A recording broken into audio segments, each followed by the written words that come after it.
Brasil é um país extremamente pobre e desigual, e boa parte dos brasileiros, por ter uma renda muito baixa, vive de golpes para poder se conformar com um padrão de vida ridiculamente baixo, visto que para a maioria também é impossível sair da base da pirâmide. E neste vídeo eu quero falar um pouco desses golpes sobre dinheiro, riqueza, até para você saber se você pratica algum deles. E não se preocupe, se você não sabe o que é um golpe, ao longo do vídeo isso vai ficar bastante claro. Quando eu digo que o dinheiro é a coisa mais importante, ou é tudo, como eu já disse em um outro vídeo meu, e isso não é uma característica pessoal minha. Na verdade, tem uma pesquisa que demonstrou que após 1970, o objetivo considerado mais essencial ou muito importante na vida passou a ser ter uma vida financeiramente estável. Como você pode ver ali, a linha verde, né, ter uma vida financeiramente estável, era menos de 40% antes de 1970 e depois se tornou majoritário, se tornou o objetivo mais importante na vida das pessoas. E enquanto que a busca de um desenvolvimento de um sentido ou de um significado mais profundo na vida despencou, era mais de 70%, né, 75%, e despencou para níveis abaixo de 50%. Ou seja, aconteceu um fenômeno muito engraçado em que a parte financeira passou a ser muito mais importante do que a parte do sentido, do significado maior da vida. E isso aconteceu justamente após 1970. E isso não é à toa, porque em 1970, na década de 70, ocorreu a estatização completa do sistema financeiro e monetário e o fim do padrão ouro. E a partir dali surgiu o nosso sistema fiduciário, que é manipulado por políticas macroeconômicas de bancos centrais. Mas não é tema deste vídeo abordar esse aspecto, essa mudança estrutural que basicamente, a meu ver, acabou com o capitalismo. Eu vou fazer aqui uma análise considerando a realidade do Brasil, e a minha análise ela é muito mais para via psicológica e social do que propriamente essa análise macroeconômica, tá? E eu vou focar o Brasil, porque a gente vive no Brasil e o Brasil ele tem especificidades. Se o capitalismo mundial está quebrado, o do Brasil ele está muito mais ferrado do que o restante do mundo. Eu percebi, conforme eu aumentei absurdamente a minha renda nos últimos meses, que as pessoas de classe média no Brasil, e aqui eu estou falando de funcionários públicos de médio escalão, alguns pequenos empresários, alguns autônomos, né, eles possuem muitos golpes sobre a riqueza e o dinheiro, tá? E um dos golpes mais famosos é de que o dinheiro não traz felicidade. Esse golpe eu nem preciso desmontar ele aqui, tá? Se um dia você tiver a experiência de quadruplicar a sua renda em poucos meses, ou talvez até decuplicar ela, ou seja, multiplicar por 10 em 2 anos, e ter perspectiva de aumento significativo da sua renda ao longo do tempo, você entenderá que, na verdade, tudo acaba sendo sobre dinheiro. Uma boa forma de ilustrar isso é aquele surto coletivo anual dos pobres e dos membros da classe média sobre o que fazer com o prêmio da Mega da Virada. Você provavelmente deve ter ouvido ou visto por aí, ou até mesmo você participou dessa brincadeira das pessoas conversando agora no início do ano sobre o que fariam se ganhassem aquele prêmio colossal, aquele prêmio multimilionário. Esse fenômeno é interessante porque na maioria das vezes ele revela que a maioria das pessoas que discutem isso vivem formatos de vidas totalmente determinados pelas condições materiais extremamente restritivas do Brasil, né? E isso inclui várias coisas, desde coisas muito óbvias, né, até coisas menos óbvias. Por exemplo, você provavelmente só busca se formar e se qualificar porque almeja aumentar a sua fonte de renda, almeja aumentar a sua renda. Você não está se formando, se qualificando porque gosta da área, é apaixonado ou coisa semelhante. Geralmente até isso aí surge como um golpe, tá? Essa coisa de gostar, de estar apaixonado pela área é coisa de golpe, porque na prática, no fundo, a essência de você buscar se formar hoje em dia, majoritariamente, tá? Majoritariamente, em sua grande maioria, é para buscar uma fonte de renda diferente ou uma renda melhor, uma renda maior. Basta pensar nesse caso aí da Mega da Virada. Se você ganhasse aquele prêmio, você cursaria ou teria cursado a mesma coisa que você cursou? Ou teria desejado ou seguido por essa área que você seguiu? Muito provavelmente não. Um outro fenômeno também está relacionado aos relacionamentos.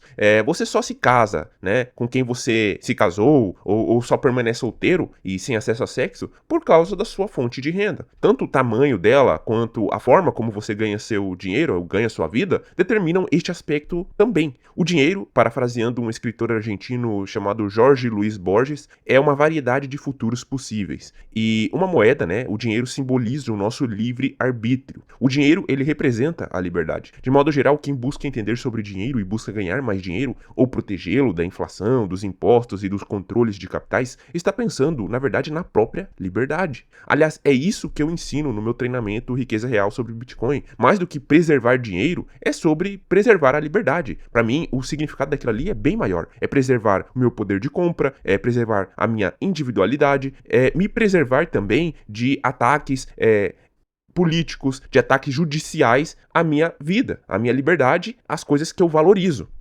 Diante de um mundo cada vez mais homogêneo e mecânico, composto por NPCs e controlados por políticos sociopatas, né, as pessoas buscam formas de proteger o seu dinheiro. E isso não é ganância, isso não é mesquinhez, isso não é materialismo. Isso é simplesmente elas buscando uma forma de proteger a sua liberdade, já que o dinheiro representa tudo hoje em dia. O dinheiro, ele transforma profundamente toda a morfologia e anatomia dos planos e dos projetos de vida de qualquer pessoa. Com a quantidade certa de dinheiro, você descobre sonhos e desejos reprimidos. E eles estavam reprimidos porque eles eram impossíveis antes. Eu mesmo vou abrir o jogo aqui. Eu sempre quis ter um harém, tá? É um sonho besta lá da época da adolescência.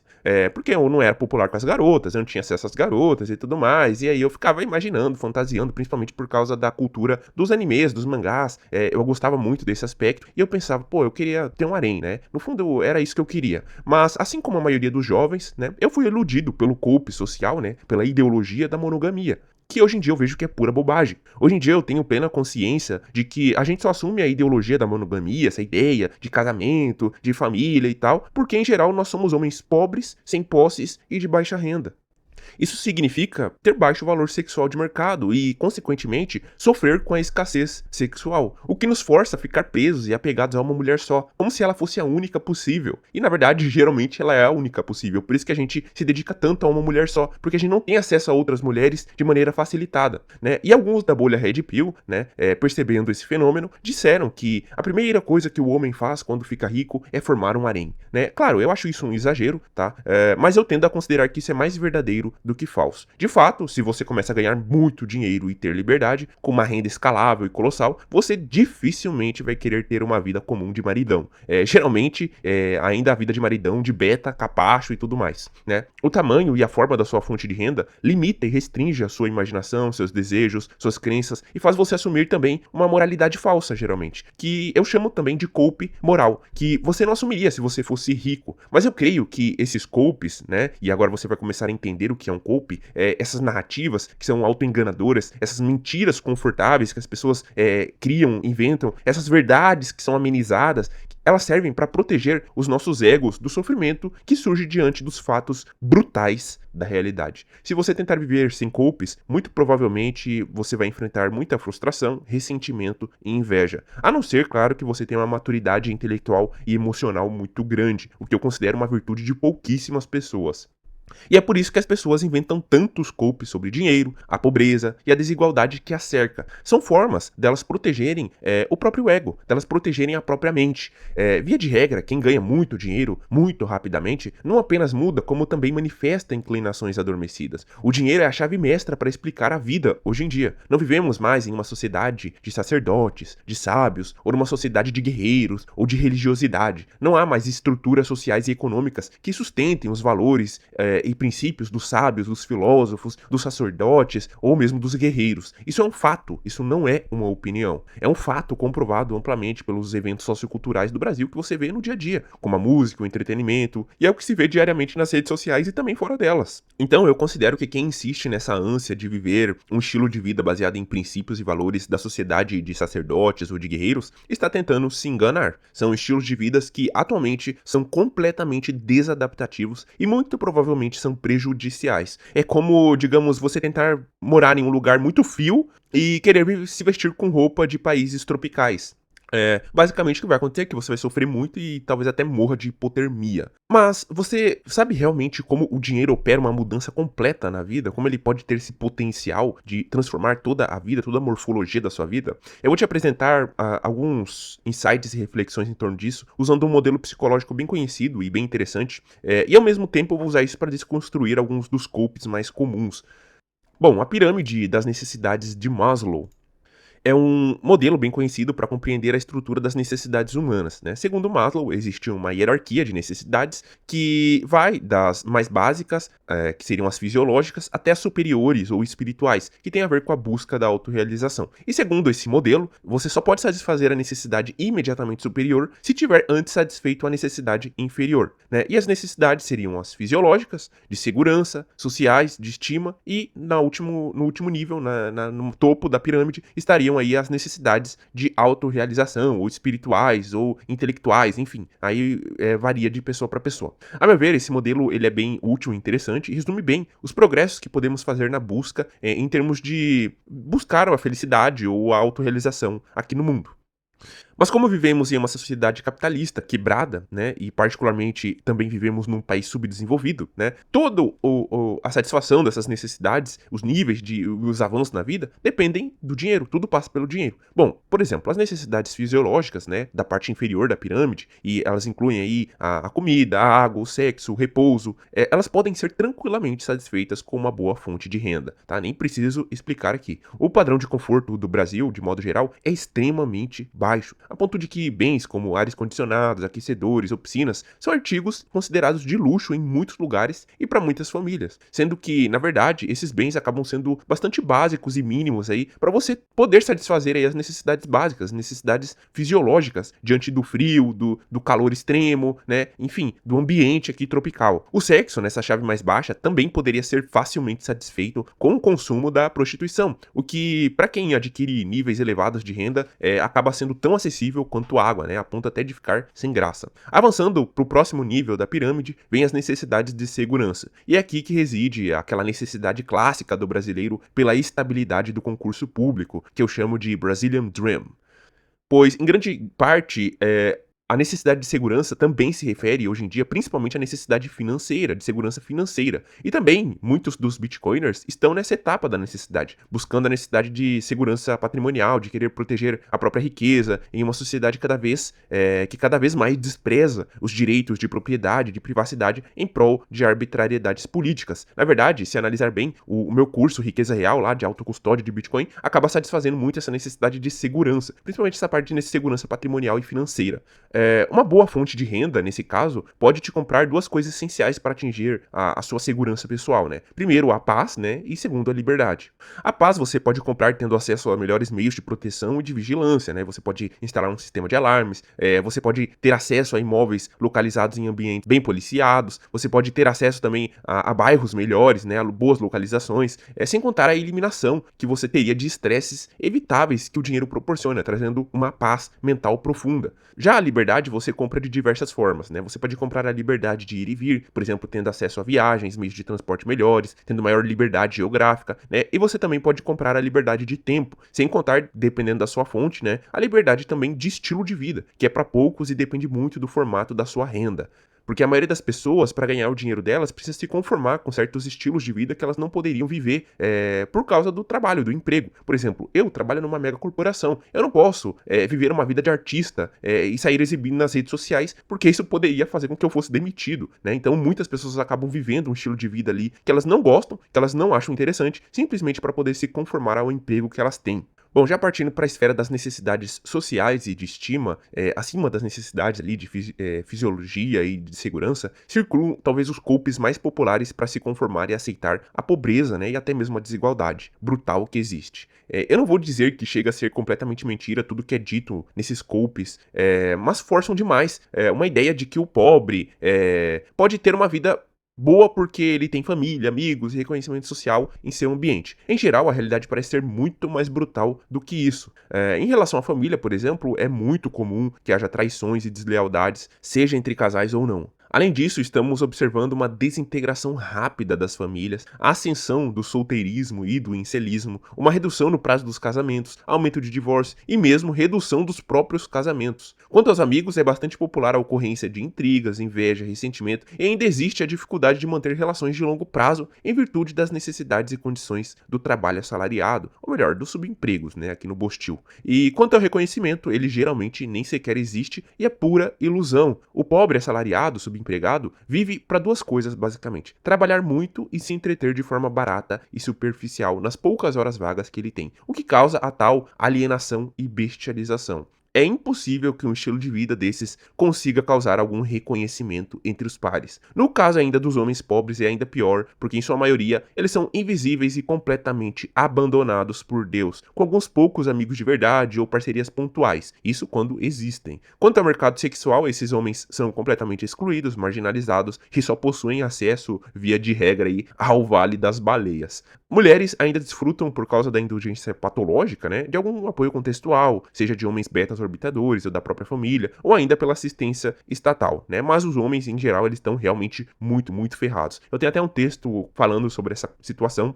É um texto lá no Substack, na minha newsletter, chamado A Miserável Condição do Homem Médio. Acho que é esse o nome. E é um texto que eu comento um pouco sobre essa realidade dos homens das camadas mais baixas, camadas médias e baixas aí da sociedade, da hierarquia socioeconômica, como que a vida deles é realmente muito, muito deprimente, muito ridícula. Bom, e é inegável o papel do dinheiro nessa esfera das necessidades sociais e de estima. Tem um trecho muito bom no filme O Lobo de Wall Street, quando ele fala sobre o dinheiro, aquela cena clássica em que ele fala sobre o dinheiro ajudar a aniquilar os inimigos, ele também chega a falar num certo ponto lá que o dinheiro ele pode te tornar uma boa pessoa na comunidade. Afinal, com muito dinheiro você pode praticar a caridade, ajudar pessoas, fazer doações na sua igreja, né? E o dinheiro faz de você uma pessoa boa no sentido de ser uma pessoa reconhecida no seu contexto social e econômico. Aquela história bíblica é bem interessante, né? Da viúva que deu tudo o que tinha na hora que ela foi fazer a oferta dela lá, é bastante interessante, porque provavelmente quem teve o reconhecimento social foi aquele que deu muito, apesar de que era proporcionalmente pouco em relação à riqueza dele. Então, Deus acabou reconhecendo a viúva,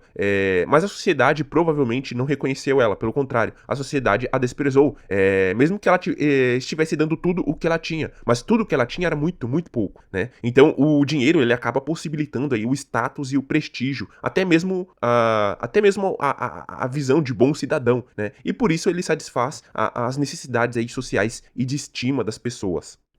Também o pesquisador David Buss comprovou em um estudo com mais de 37 culturas que as preferências de relacionamentos de longo prazo das mulheres se orientam para homens com muitos recursos, o que é uma mera comprovação empírica da já conhecida hipergamia. Sendo assim, quem tem uma boa fonte de renda provavelmente conseguirá ter relacionamentos mais satisfatórios, ter relacionamentos melhores, ou com as pessoas que eles consideram mais ideais, né? Agora, quando passamos às necessidades superiores, as ditas necessidades da alma e de autorrealização, também existem golpes aqui, mas geralmente são sobreviver a essas necessidades antes de ter satisfeito as inferiores. Quando eu fiz aquele meu vídeo A Única Coisa que Vale a Pena, em que eu defendi de certa forma a ganância e a busca pela riqueza, eu recebi muitos comentários de pessoas dizendo, de maneira muito sensata, diga-se de passagem, que o mais importante na verdade é buscar a Deus. Só que o que parece não ter se passado na cabeça desses comentadores é o seguinte: como é que você vai buscar a Deus da melhor forma possível se você convive em um ambiente que tem traição, inveja, bestialismo, alienação, tipicamente aí dos NPCs brasileiros? Como é que você vai buscar a Deus se você não tem um mínimo de segurança, de conforto e de bem-estar físico e mental? Como você buscará a consagração se vive em um mundo, em um ambiente cujo reconhecimento social e de estima é prestado aos homens perversos, né? Como mostra aí o caso da cultuação do crime organizado.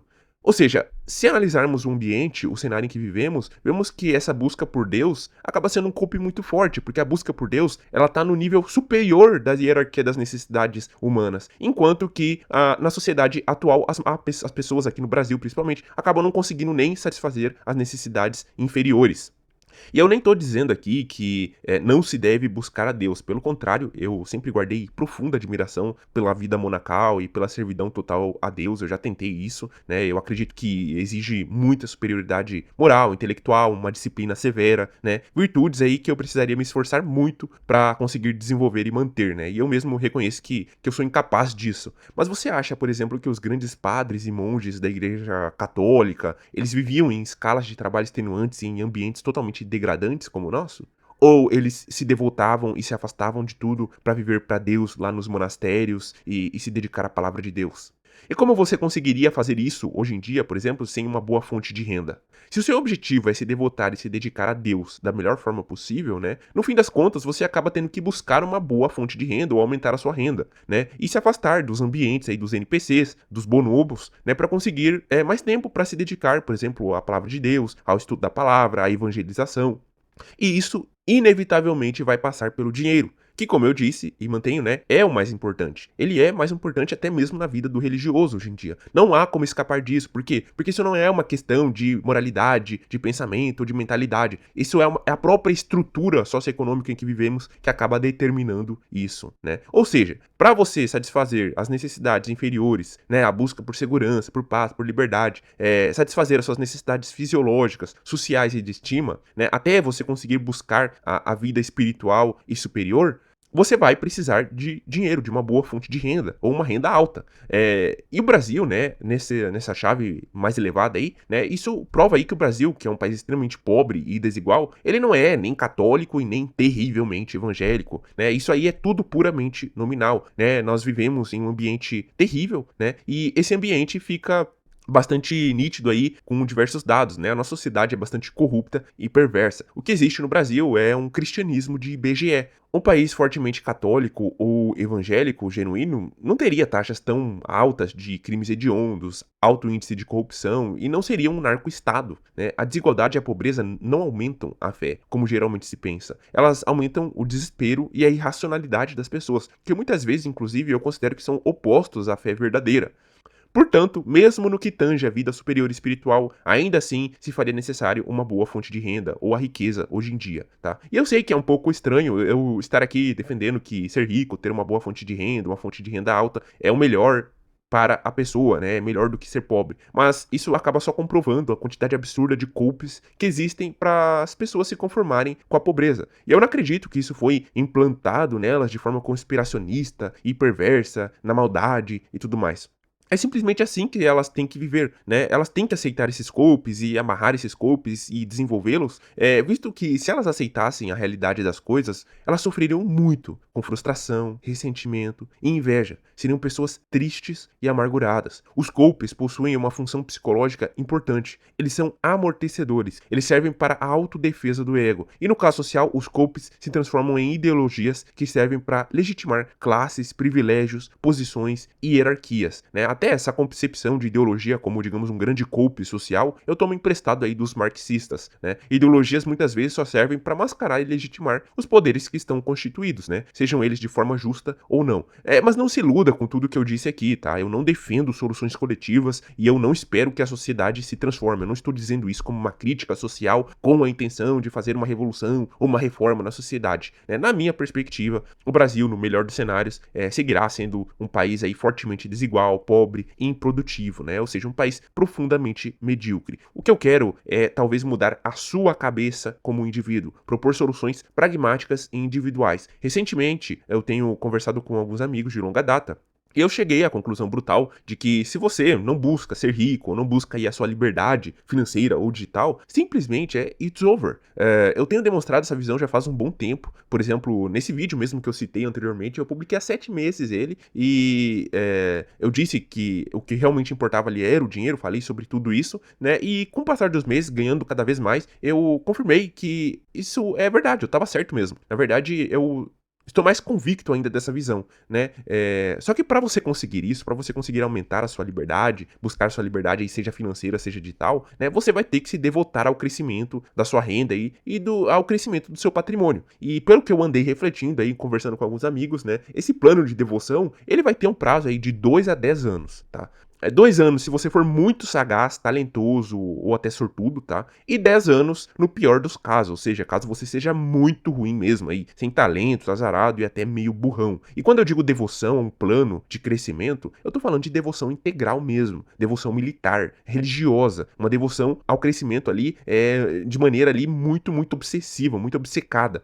Tem que dormir e acordar pensando em como melhorar, em como enriquecer, praticar o modo caverna, o modo ghost, que eu já falei aqui no canal. Tem que fazer isso. Tem que dormir e acordar pensando em melhorar a sua vida, em melhorar a sua condição de vida, em melhorar a sua renda, a sua riqueza pessoal. Claro, dependendo da sua situação, dependendo da sua condição, você não precisa assim ser tão maníaco e obsessivo pelo crescimento. Por exemplo, vamos supor que você tem aí pais de classe média alta que podem te bancar durante uma boa parte aí da sua vida, né? Então, a sua vida para construir aí uma boa fonte de renda, uma liberdade, realmente é muito mais tranquilo. Você pode, por exemplo, fazer aí 7 anos de medicina, você pode arriscar empreender digitalmente, mesmo durante muito tempo ali tendo insegurança de renda ou ganhando muito pouco. Você pode se preparar para concursos bons aí, ficar alguns anos se preparando, e assim vai, né? Agora, se você é um fudido, subempregado, aí não tem jeito. Você tem que dar all-in psicológico e físico em querer ficar mais rico ou buscar a liberdade financeira digital dentro do Brasil ou fora dele, né? E a outra escolha que você teria a essa busca desenfreada aí pela riqueza, pelo crescimento, pelo autodesenvolvimento,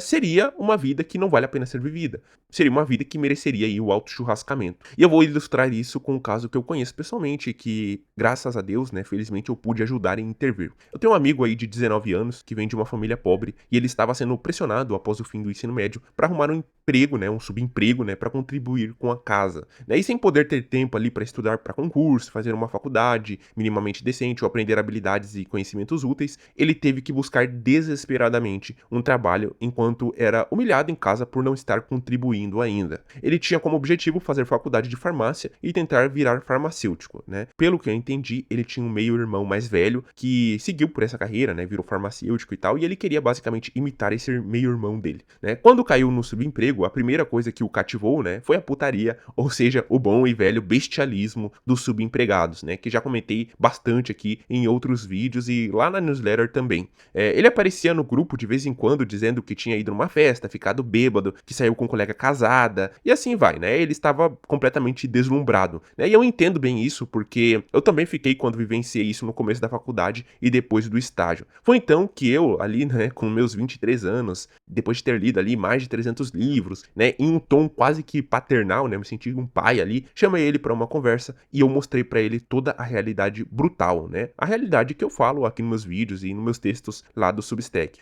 Basicamente eu falei sobre as black pills aí macroeconômicas do Brasil, sobre a realidade do mercado de trabalho, a desigualdade colossal e a pobreza, né? Mandei também para ele algumas red pills ali da questão da impossibilidade de relacionamento, de casamento, de família. Eu dei a ele também um desenho do que seria o futuro dele se ele continuasse naquele estilo de vida, né? Ou seja, o que seria do futuro dele, dos próximos 40 ou 50 anos de vida que ele tivesse, caso ele continuasse naquilo. Ele seria basicamente um subempregado pobre e medíocre, um burro de carga, o resto da vida. E essa foi a primeira vez, né, na minha vida, assim, que alguém pessoalmente levou meus conselhos extremamente a sério. O rapaz realmente levou muito a sério tudo que eu disse pra ele, né? Ele abandonou o objetivo de fazer farmácia e começou a buscar subempregos melhores. Ele entendeu a necessidade ali das posições econômicas típicas, né? Autônomo, empregado, empresário, investidor, né? E ele se focou, ele se afastou também daquela vida de álcool, de festinha, de ficar tentando pegar mulher e não sei o quê. Em um ano, ele se dedicou muito, muito mesmo a escalar a renda dele, conseguir promoções, ele mudou de emprego, né? E ele se afastou daquelas bonobices e realmente ele cresceu muito, ele conseguiu se desenvolver ali, subiu a renda dele absurdamente, conseguiu oportunidades melhores de emprego, né? E ele constatou também que a vida de empregado não tinha muito futuro e descobriu que o pai dele, o pai biológico, estava com o objetivo de montar uma mecânica. Então ele resolveu ajudar o pai, né? E eu acredito assim que eu acho que ele vai ser muito rico, né? Provavelmente vai ocorrer antes dos 30, porque ele deu a win nesse plano, né? Ele agora tá com o mindset, entre aspas, correto e está explorando aí uma boa posição de mercado. Ele entendeu rápido que empreender com possibilidade de escala, né, ganhando por serviço prestado e não por hora trabalhada, é realmente superior, é bem melhor. E eu até comento sobre essa via do empreendedorismo e suas dificuldades lá num texto muito bom da minha newsletter, que é intitulado Empreendendo em um País Quebrado. Né? E esse texto é muito bom porque condensa um pouco das dificuldades ali, dos problemas do empreendedorismo no Brasil, né?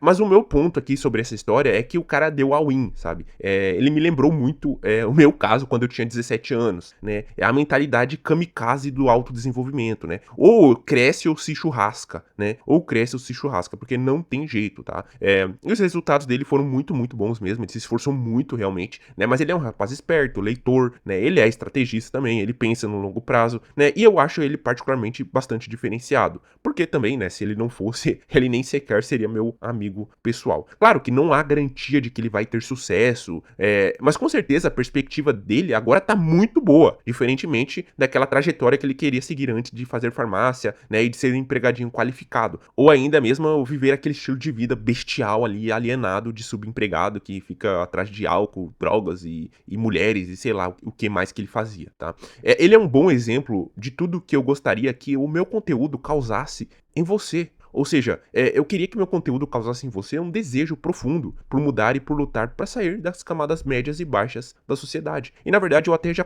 recebi relatos de gente que foi profundamente influenciada pelo meu conteúdo, tá? E a minha sugestão para você melhorar de vida, e tanto essas reflexões mais amplas, quanto também conselhos e dicas e tudo mais, elas estão espalhadas aí nos meus vídeos, nos meus textos lá na newsletter, que tem textos gratuitos, né? E eu também tenho as soluções em que eu monetizo, né? Soluções que exigem ali tutoria, cuidado, mais atenção, né?